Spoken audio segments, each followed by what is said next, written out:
బైబిల్లో మనం చూస్తే పచ్చని పచ్చని జీవితానికి, ఎవరైనా ఫలభరితమైన ఆత్మీయ జీవితానికి, మరి పచ్చని జీవితానికి ప్రతి ఒక్కరు కోరుకుంటారు. పెళ్లి కాడికి వెళ్ళినప్పుడు, వివాహం దగ్గరికి వెళ్ళినప్పుడు అందరూ 10 ఏళ్ళు ఏమంటారు, నుండి 100 ఏళ్ళు పచ్చగా బ్రతుకమ్మ తల్లి బ్రతుకయ్యా అని అక్షంతలు వేసి ఆశీర్వదిస్తారు. చాలా చూడండి, భక్తి జీవితంలో ఇప్పుడు నేను చెప్పే ప్రసంగం ఏంటంటే పచ్చని ఆత్మీయ జీవితం. పచ్చని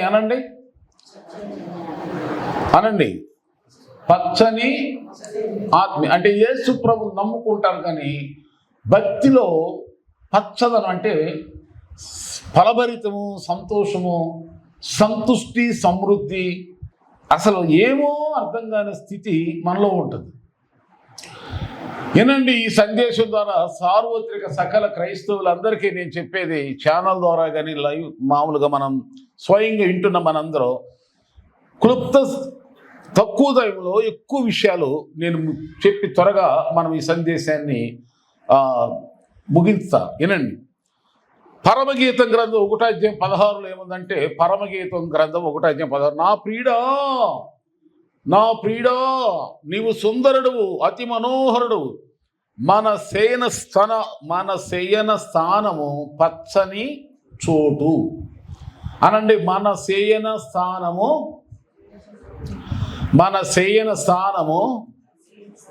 పచ్చని చోటు. పచ్చని శయ్య అంటే మంచం, స్థానం, ప్లేసు.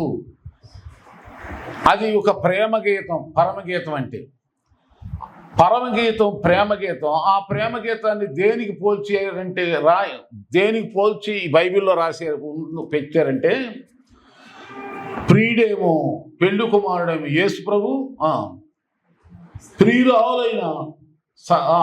ప్రియురాలేమో ఆ వధువేమో మనమే.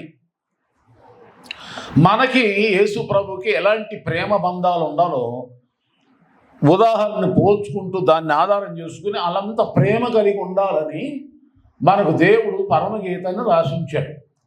ఈ పరమగీతంలో ప్రియుడా, ఓ యేసయ్యా, ఓ మెస్సయ్యా, తండ్రి ఇదిగో నీవు సుందరుడు, నిన్ను మించినటువంటి సుందరుడు ప్రపంచములో ఎక్కడా లేడు. నీ వంటి సుందరుడు, నీ వంటి అందమైన దేవుడు ప్రపంచములో కాదు, నేను ఎంత వెతికినా దొరకలేదయ్యా. నీవు అతి మనోహరుడు.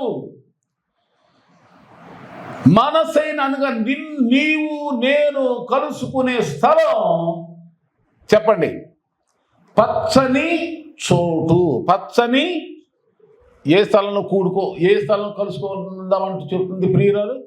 పచ్చని అనండి, పచ్చని చోటు. పచ్చదనాన్ని ఎవరన్నా అసహించుకుంటారా? ఎక్కడైనా ఎండాకాలంలో మరీను ఎక్కడైనా ఒక పచ్చని చెట్టు కనమందరికి రోడ్డు అంటే ఎంత బిజీగా ఉన్నా కాసేపు అబ్బా ఎంత హాయిగా నన్ను కాసేపు ఆగుతాడు, బైక్ అయినా కారు. ఆ చెట్టు కింద కాసేపు ఆగి కొంచెం ఆ గాలి పీల్చుకుంటారు. ఎంతో ఇష్టం, పచ్చదనాన్ని ఎంతో ఇష్టపడతారు కదా. కూరగాయలు కొనేటప్పుడు వెళ్ళినప్పుడు పచ్చగా మంచిగా నవనవలాడుతూ ఉన్నాయి కొంటామా, ఒడిలిపోయి ఎండిపోయి కొంటారా? తినే విషయంలో కూడా పచ్చయే ఫలభరితంగానే ఉండాలి కదా. అలాగే పచ్చని నోట్లు, పచ్చని క్యాష్, కరెన్సీ, పచ్చగా బ్రతకటం. గ్రీన్ అండ్ గ్రీన్ ఎవరి గ్రీన్గా ఎప్పుడు కూడా పచ్చగా బ్రతకాలి, పచ్చగా బ్రతకాలి. అయితే దేవుని దగ్గర పచ్చదనం లేక అన్ని చోట్ల ఎండిపోతున్నారు జనం. అన్ని చోట్ల పచ్చదనం కోరుతున్నారు, కానీ దేవుని దగ్గరికి వచ్చేవరకు ఎండిపోయి వాడిపోయి రేపు సత్య చెట్లు ఎట్ట వదిలిపోతున్నాయి, ఎట్ట ఎండిపోతున్నాయి, మోళ్ళు కనబడుతున్నాయి. అన్ని చోట్ల పచ్చగా ఉండాలి. డబ్బులో పచ్చగా ఉండాలి, ఇల్లు పచ్చగా ఉండాలి, ఒళ్ళు పచ్చగా ఉండాలి, అందరూ పచ్చగా ఉండాలి, అందరు పచ్చని స్నేహాలు ఉండాలి, అన్నిట్లోనూ పచ్చపడి ఉండాలి. దేవునికి ఆడు వచ్చేవారికి ఎండిపోయి ఓడిపోయి రేపమ్మ తీసి అవతల మంటల పడెత్తి పోద్రా అన్నట్టుగా తప్పుగుల పట్టినట్టు అయిపోతారు. అందుకని ఈ సందేశం ఆత్మభారంతో చెప్తున్నా. పచ్చని ఒక ఆత్మీయ జీవితం అంటే ఎలా ఉంటుంది? ఒక పచ్చని క్రైస్తవుడికి ఉండవలసిన ఒక పచ్చని క్రైస్తవుడిగా నీవు జీవించాలంటే నేను 5 విషయాలు త్వరగా చెప్పేస్తాను. మీరు నోట్ చేసుకోండి. కమ్మని మాటలు, ప్రసంగాలు ఇవి. ఎక్కడ దొరకనటువంటి సందేశాలు, లోతైన అనుభవాలు, గంటల కొలదిగా దేవుని దగ్గర కనిపెట్టి ప్రార్థన చేసి దేవుని దగ్గర నుంచి తీసుకున్న మాటలే కనుక మొదటిగానండి. చూడండి, మొదటగా ఇర్మియా గ్రంథం 17 అధ్యాయం 7-8 వచనాలు మనం గమనిస్తే అక్కడ అందే, యెహోవాను నమ్ముకునివాడు పచ్చగా ఉంటాడు. మళ్ళా అందరూ చెప్పండి, యెహోవాను నమ్ముకునివాడు పచ్చగా ఉండును. అంతే. చూద్దాం ఇంకా బైబిల్లో చూస్తాం ఇలాంటివి వచనాలు. 37వ కీర్తన 5వ వచనం ఏమంటే, 37వ కీర్తన, నీ మార్గమును యెహోవాకు అప్పగింపుము, నీవు ఆయనను నమ్ముకొనుము, ఆయన నీ కార్యమును నెరవేరుస్తాడని ఉంది. ఇంకేమనుందంటే 40వ కీర్తన 4వ వచనంలో, గర్విష్ఠులనైనా, త్రోవ విడిచి అబద్ధాలు తట్టే తిరిగే వాళ్ళనైనా లక్ష్య పెట్టక యెహోవాను నమ్ముకునేవాడు ధన్యుడు. ఇంకా మనం యెషయా గ్రంథం ఇలా 57:13లో చూస్తే, నన్ను నమ్ముకుని వారు దేశమును స్వతంత్రించుకుంటారని. ఇంకా 2వ దినవృత్తాంతాల గ్రంథం, యెహోవాను నమ్ముకోని, ఆయన ప్రవక్తలు నమ్ముకోని 20 అధ్యాయం 20వ వచనంలో ఉంది ఈ మాట. సరే, ఇలా నమ్ముకోండి. ఎవరిని నమ్ముకోండి? అందరు చెప్పాలా? దేవుణ్ణి, యెహోవాను నమ్ముకో. యెహోవాను నమ్ముకునే ముందుగా కొన్ని మనకి దేవుడేమో అదృశ్యంగా కనబడతాడు, అదృశ్యంగా ఉంటాడు. కానీ మన కళ్ళకు, బాహ్య కళ్ళకు కొన్ని కనబడి ఆయన నమ్మకుండా ఎడ్డొస్తాయి. ఎవరిని? అదృశ్యమైన దేవుడిని నమ్మకుండా మన కన్నులకు బాహ్య నేత్ర కనబడే కొన్ని మనకు అడ్డొచ్చి వీటిపైన మనకు నమ్మకాలు పెంచుతాయి. అప్పుడు ఆయన మీద అసలైన ఆ దేవుని మీద నమ్మకం పోదు. ఎందుకంటే మనుషులు కదా, మనుషులు కనబడే వాటినేమో నమ్ముతారు తప్ప కనబడనటువంటి అంతరంగంలో రహస్యంగా ఆత్మస్వరూపిగా ఉన్న దేవుణ్ణి చూసి నమ్మేవాళ్ళు ఎవరో ఆత్మ సంబంధమైన విశ్వాసులకే సాధ్యం. ఇది అందరికీ సాధ్యం కాదు. ఉదాహరణ, యోధ ఇస్కరియోతు యేసు ప్రభువుని నమ్మాడా, డబ్బును నమ్మాడా? అంతే కదా, కనబడిపోతుంది. డబ్బును నమ్మబట్టే కదా అతను ఏం చేశాడు? యేసు ప్రభుని అమ్మేశాడు. అతను నిజంగా దూరం లేదు. అసలు నమ్ముకోవాల్సిన దేవుని డబ్బును నమ్ముకుని. అందుకు బైబిల్ ఏంది? ధనమును నమ్ముకున్నవాడు పాడైపోవు. తర్వాత కొంతమంది మనుషులు నమ్ముకుంటారు. మనుషుల్ని రోజు ఎన్ని వార్తలు వింటున్నాము. ఇదిగో నేను పలానాని నమ్మాను, నేను పలానాని నమ్మాను, వాళ్ళు ఇలా మోసం, నమ్ముకున్నవాడు నన్ను ఇంత మోసం చేశారు. ఎంతమంది రోజు పాటలు ఇవి వార్తల్లో ఇంతమే కదా ఈ మాటలన్నీ కూడా. భార్య నమ్మటానికి లేకుంది, భార్య భర్తను నమ్మలేక, పిల్లల తల్లిదండ్రులు అసలు నమ్మకం అనేది ఉందా లేదా ఈ ప్రపంచంలో మనుషుల మధ్యలో? భయం వేసిపోతుంది కదా ఈ వార్తలు ఏంటంటే.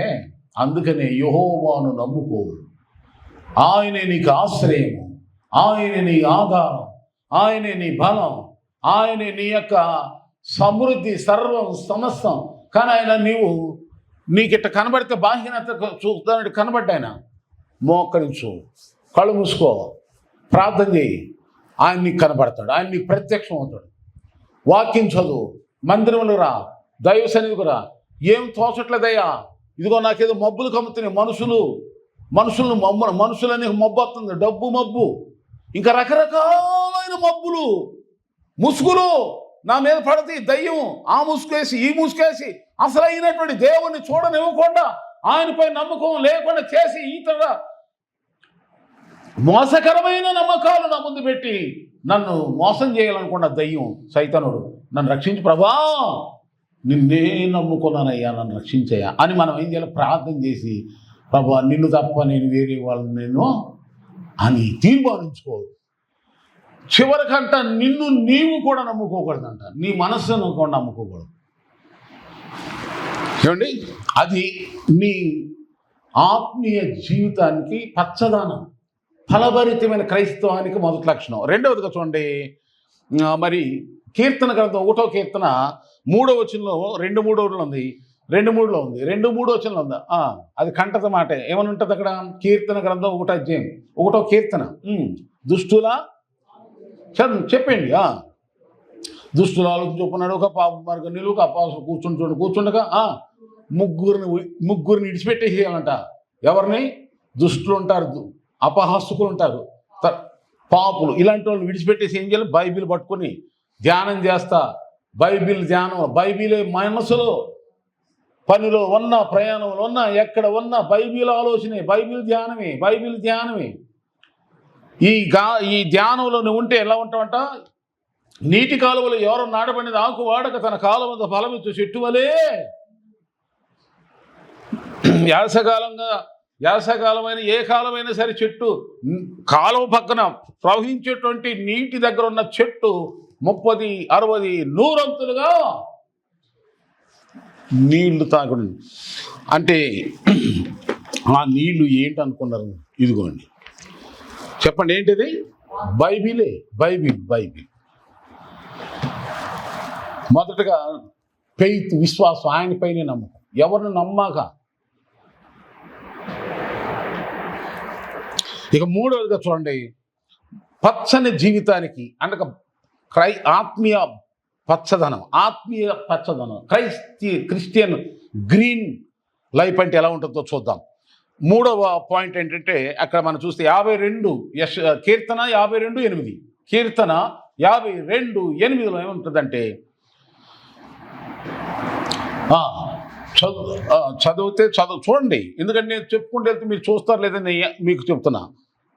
52వ కీర్తన 8 వచ్చిన ఉంది, నేనైతే దేవుని మందిరములో పచ్చని ఒలీవ మొక్కల వలె ఉన్నాను. నేనైతే అన్న ఎందుకన్నాడు? చాలా మందికి గురించి అవసరం లేదు. వాళ్ళు వస్తున్నారా చర్చికే, వీళ్ళు వస్తున్నారా, వాళ్ళు రావట్లేదుగా, వీళ్ళు రావట్లేదుగా అని పట్టించుకోవట్లేదు భక్తుడు. నాకు ఎందుకు వాళ్ళ సంగత? ఎవరి గురించి వాళ్ళు చూసుకుంటారు. ఎవరు వెళితే వాళ్ళకే ఫలం, ఎవరు కష్టపడి డ్యూటీ చేస్తే వాళ్ళకే జీతం. అలా కాకుండా ఆడు చేయట్లేదు జీతం, ఆడు డ్యూటీకి వెళ్తున్నాడు, వీడు వెళ్తే తిరుగుతున్నాడు, నేను తిరుగుతాను, నీకు వాళ్ళకైతే పట్టుద్ది.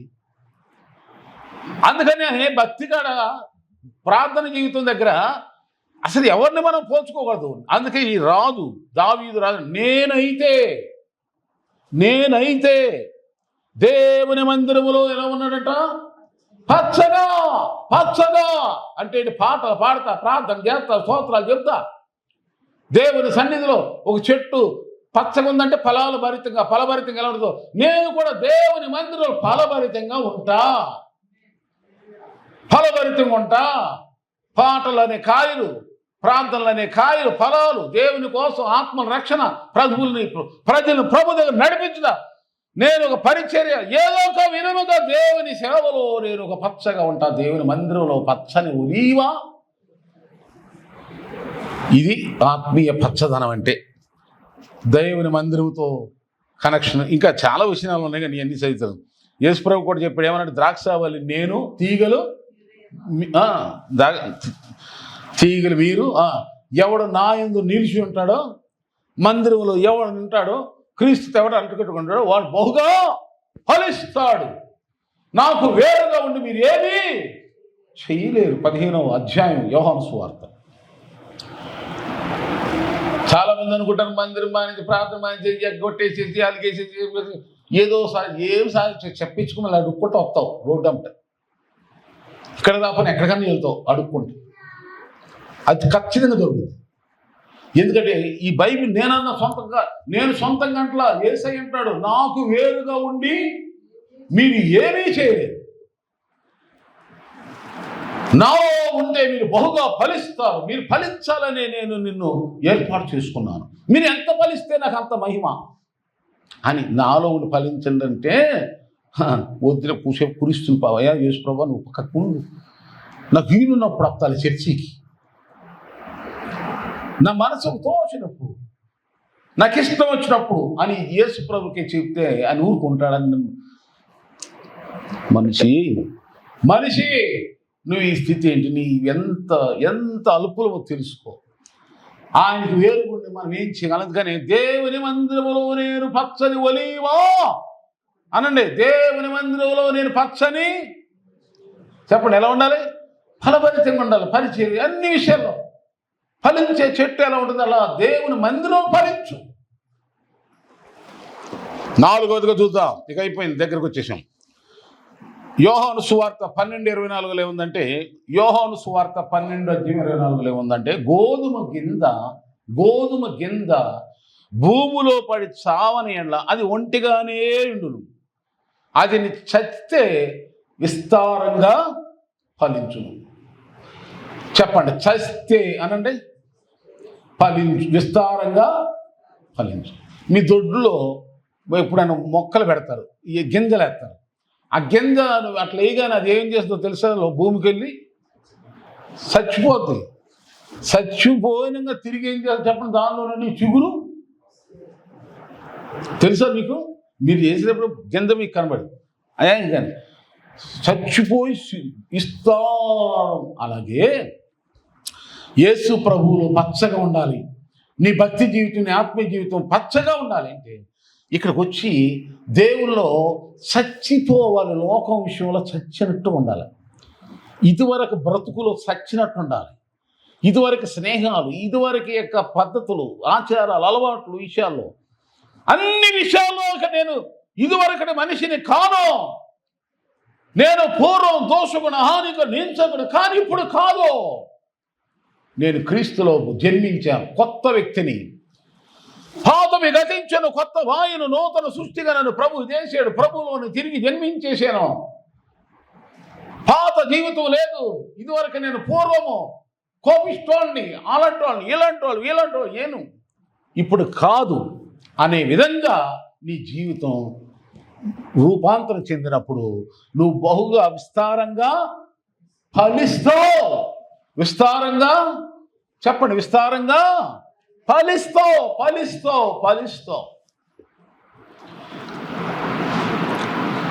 పూర్వం ఈ కోపం ఉందా? నీకు కోపం ఉందా? కోపం చచ్చిపోవునుగాక అనండి. కోపం చచ్చిపోవునుగాక.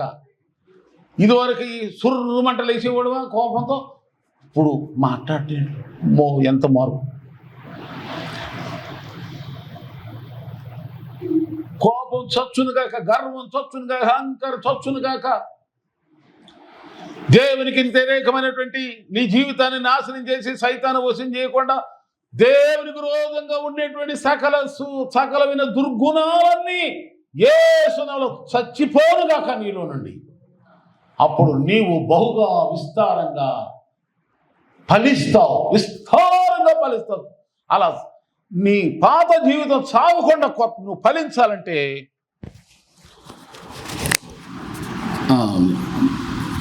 ఇదేంటి ప్రశ్న?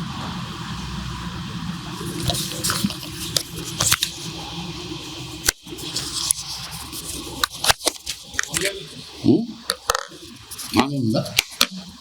కలర్ మారింది. అప్పుడు వచ్చింది, మళ్ళీ ఇప్పుడు వచ్చింది.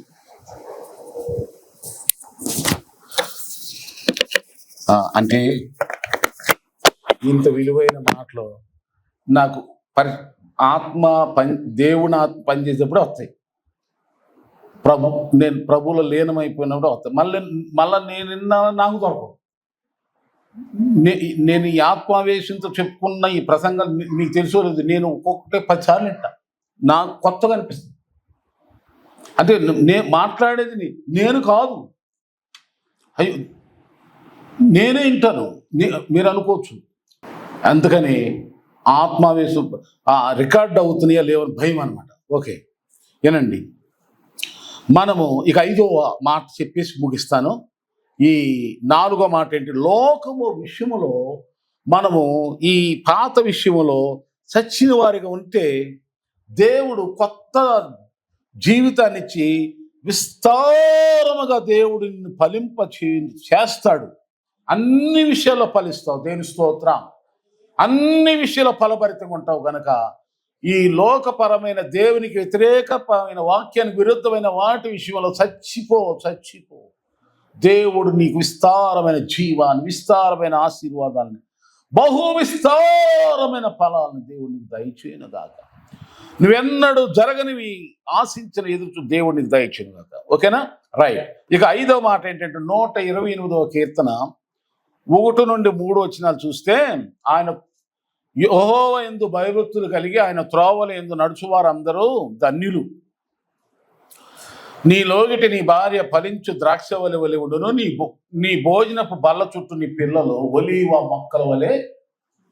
ఒలీవ మొక్క అంటే నేను చదివిన కీర్తన, ఇందులో ఒక ఆత్మీయ క్రైస్తవుడి కుటుంబం ఎలా ఉంటుందంటే, వినండి, పచ్చగా ఉంటుంది. పచ్చగా ఉంటుంది. మన ఇల్లు ఎలా ఉంటుందండి? క్రైస్తవ కుటుంబం పచ్చగా ఉండునుగా కానండి, పచ్చగా ఉండునుగా, ముళ్ళ తుప్పలు లేకుండా, వాడిపోయిన, ఎండిన, నిరుత్సాహం, నిర్మానుష్యము, విచారం, దిగులు, బాధ, భయం ఇంట్లో అలా లేకుండా దేవుడు నీ కుటుంబాన్ని పచ్చగా సారము కలిగి, నీ పిల్లలు, నీవు, నీ కుటుంబం పచ్చగా ఉండాలంటే యెహోవా యందు భయభక్తులతో ఆయన త్రోవల యందు నడుచుకో. ఇవాళ చర్చికి వెళ్ళలేదు అని పాస్టర్ గారు ఏమనుకుంటాడు అన్నమాట. దేవుని భయం ఉన్నవాడు ఆయన త్రోవలో నడుస్తాడు. త్రోవ అంటే ఏంటి? దేవుని మందిరానికి ఒక త్రోవ. దేవుని సేవలో, ప్రభు పనిలో, ప్రార్థనలో నడుస్తాం.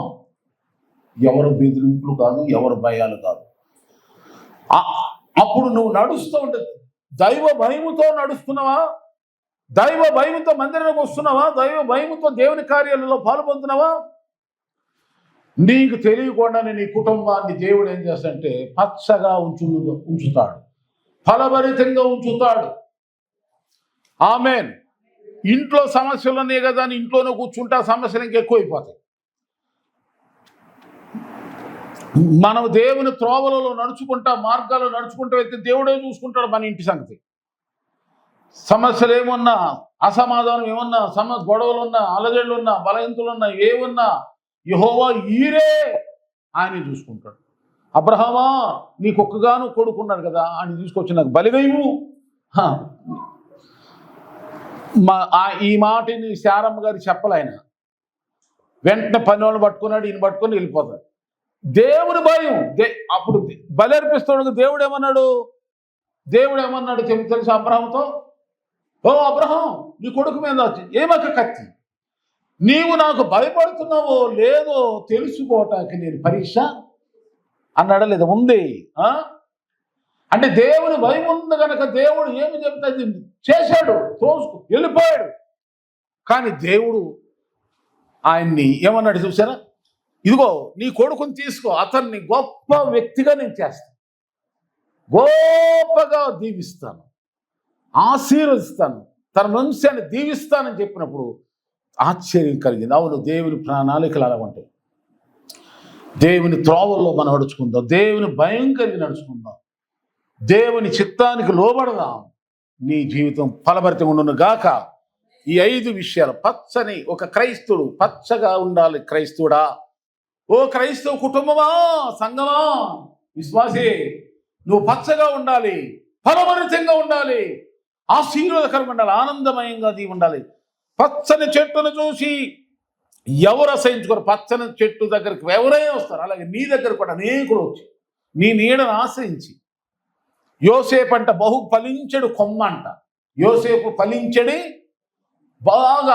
అతని యొక్క రెక్కలు, అతని యొక్క మొక్కలు, అతని కొమ్మలంట ఐగుప్తు గోడలకి పైకి ఎగబాకిని అంట. అంటే ఎంతో మంది వచ్చి ఆ నీడను ఆశ్రయించేలాగా దేవుడు ఆశ్రయించాడు. నిన్ను దేవుడు అలా ఆశ్రయించును గాక. ఆమేన్. యోసేపు ఏం చేశాడు? ప్రపంచానికే కరువు కాలంలో ఆహారాన్ని పెట్టేలాగా దేవుడు ఆశ్రయించాడు. ఆయన రాజుగా అధికారం మీద ఉన్నాడు. నిన్ను దేవుడు ఒక గొప్ప అధికారిగా చేయనుగాక. దేవుడు నిన్ను గొప్పగా చేయనుగాక, బహుగా ఫలింపజేయనుగాక, బహుగా ఫలింపజేయనుగాక. ఇదిగో దేవుడి నిన్ను విషయాలు బహుగా వర్ధిల్ల చేయనుగాక. పచ్చని చెట్టు ఎలా ఫలభరితంగా ఉంటుంది, అలాగే పచ్చని క్రైస్తత్వ జీవితం, భక్తి జీవితం, ఆత్మీయ జీవితం, ఈ మెస్సియ స్వరం, ఈ దైవ సందేశాలు వింటున్నాం మీకు ఆన్లైన్ ద్వారా వింటున్న అందరికీ ప్రభు దయచేయనుగాక. నా ప్రియుడా నీవు సుందరుడు, మనోహరుడు. మన శయన స్థానం పచ్చని చోటు. అంటే దేవుడు ఈ 5 లక్షణాలు నీలో ఉంటేనే ఆయన వచ్చి నీ దగ్గర నివాసం చేస్తాడు. ఆమేన్. విన్నారా? ఈ 5 లక్షణాలు నీలో ఉంటేనే యేసయ్య నీ దగ్గరకు వచ్చి నివాసం చేస్తాడు. ఏమిటి 5 లక్షణాలు? మరలా గుర్తు చేస్తున్నా. ఆయన పైనే నమ్మకం, యేసు ప్రభు మీదే నమ్ముకోవటం ఆయనే. ఆయన ధర్మశాస్త్రం వాక్యాన్నే అనుసరించి వాక్యానుసారంగానే జీవించాలి. మూడవదిగా దేవుని మందిరములో పచ్చగుండాలి. వాళ్ళను వీళ్ళను చూసి దేవుని మందిరానికి దూరం కాదు. నేనైతే నీకు నీవే దేవుని మందిరంలో పచ్చని ఒలిగా మొక్కలాగా పచ్చగుండాలి. ఇక లోక విషయాలలో చచ్చినోళ్ళగా ఉంటే దేవుడు విషయంలో ఆయన నిన్ను బహుగా ఫలింపజేస్తాడు. 5వదిగా చూస్తే ఆయన ఎందుకు భయభక్తులు. ఈ 5 లక్షణాలు నీలో ఉంటే ఇదే పచ్చని చోటు. ఈ పచ్చని చోట్లకు ప్రియుడా, యేసయ్య, తండ్రి, ఇదిగో ఆయన నీవు కలుసుకునే చోటు ఈ 5 లక్షణాలు. దేవుని స్తోత్రం. ఈ 5 పచ్చదనాలు ఉన్నాయా? ఆత్మీయ పచ్చదనాలు పరీక్షించుకొని ప్రభు యొక్క దేవునికి పాత్రలు అవుదాం. దేవుడు మీ అందరిని ఆశ్రయించిన గాక.